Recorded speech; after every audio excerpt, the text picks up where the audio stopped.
Let's now discuss how to apply our fundamental principle, Newton's second law, to an observation of motion in the real world. We'll start by extracting motion data from a video of an object moving in the same direction at the same speed, the case of constant velocity. We encourage you to work through on your own the steps we discuss here. You will use many of these same steps in future labs, beginning with the first lab, where you will obtain data for constant velocity motion that you will observe. To do the video analysis we discuss here, you will need to run the software application Tracker. And you will need to download files at the link, which should pop up now. Now, before we get into details, let's briefly remind ourselves where analysis of motion on video fits in the way we think about doing physics. What we'll talk about today falls squarely in the realm of investigation. We're discussing here how to extract quantitative data from motion captured on video. Let's start by running Tracker. From within this application, let's find and open the file named sample.mp4. We can run this video and see that it shows a soccer ball rolling from right to left. Now, the first step in our analysis is to specify the video frames which contain the motion we're interested in. So to do this, we're going to select the range of images that, to our eye, shows the ball moving in the same direction at the same speed. We can click and drag the bar, scroll bar at the bottom to the beginning, and move the black arrows at the bottom to position it first at the first frame that we want to analyze, and then the second black arrow to specify the end frame. We want to skip the first few frames at the very beginning because the ball is speeding up from rest, which is not the constant velocity motion that we are interested in. That's why we've selected to start at frame 22. Other good choices of range are possible here. Next, we need to specify and check the video timescale. Video cameras typically record video frames at regular time intervals. Tracker will attempt to read the time between frames. That information can be found by clicking on the clip icon located on the toolbar at the top.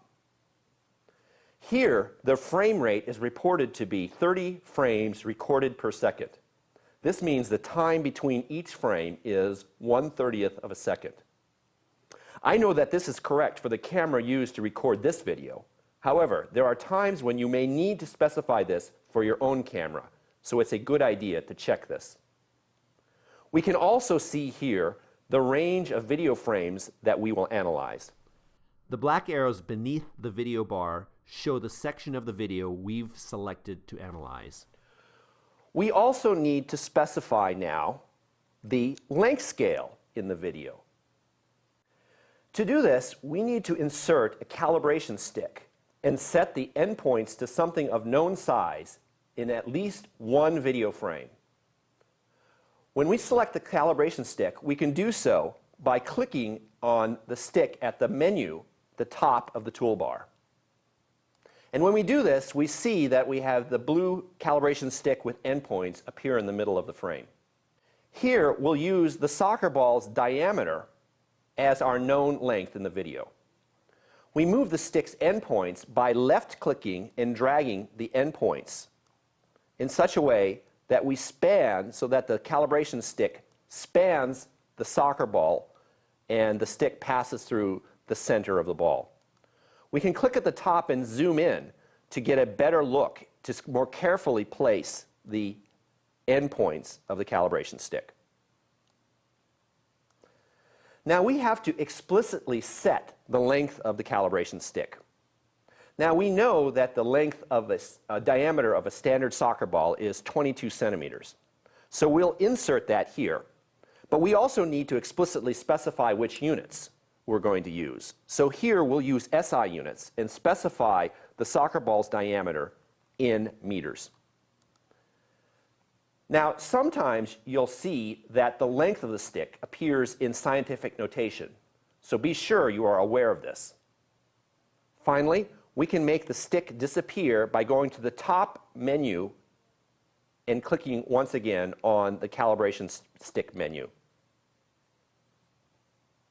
The calibration is still good, even if you can't see the stick.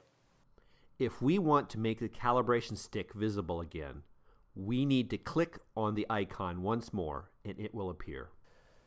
Next, we have to choose the coordinate system in which we will describe the motion. So to do this, we can click on the axes, first zooming back out, click on the axes located on the toolbar at the top. The axes appear where the origin is by default in the middle of the entire frame, and the default orientation of the axes is such that the x-axis is positive to the left and the positive y direction is toward the top. Now we are free to choose the origin and orientation of our axes, so we'll do that in a way which makes sense for this observation. Let's place the origin of the axis at the center of the ball. In the first frame we're interested in, frame 22 in our case. We do this by left-clicking and dragging the origin to place it at the ball center. Now, origin will now be fixed for all frames, even as the ball moves. Now, if we wish, we could tilt the axes by left-clicking and dragging the short vertical bar located on the positive x-axis. We're going to keep the original orientation of the axis as is for now, where the ball now moves along the x-axis in the negative x direction. Once again, we can make the axes disappear while still remaining in effect by clicking again on the axes icon on the toolbar. We are now ready to extract position data for the ball.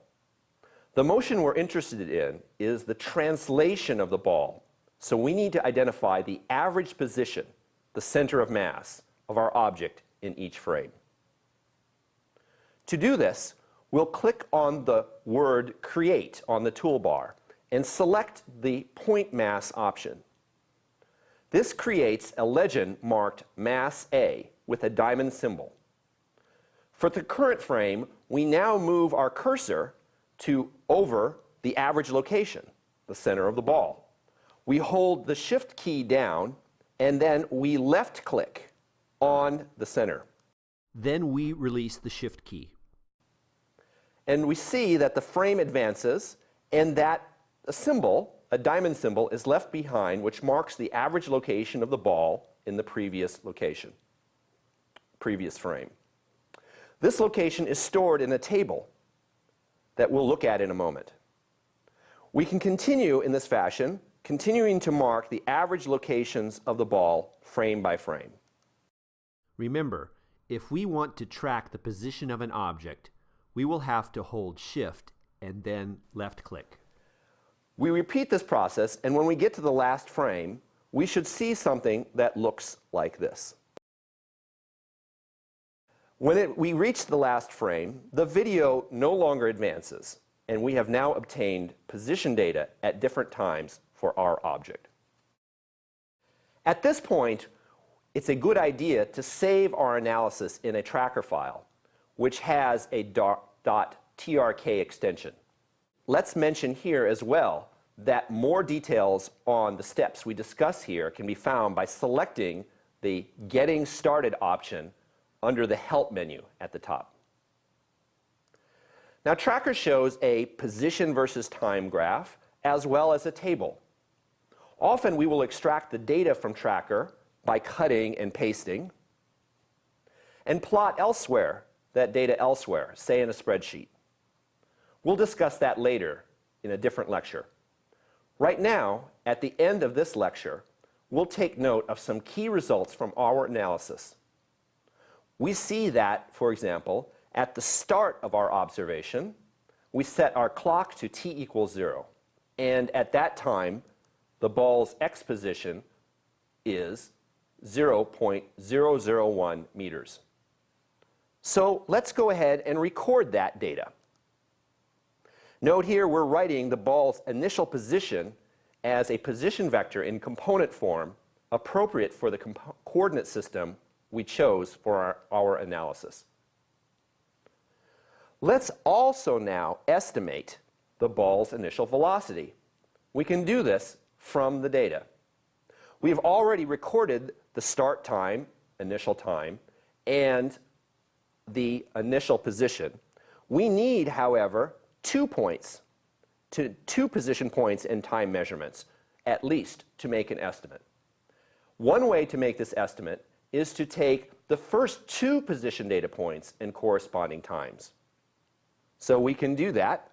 Go to Tracker and look at the second time, 0.003 seconds, and at that time the position of the ball is at x equals minus 0.028 meters.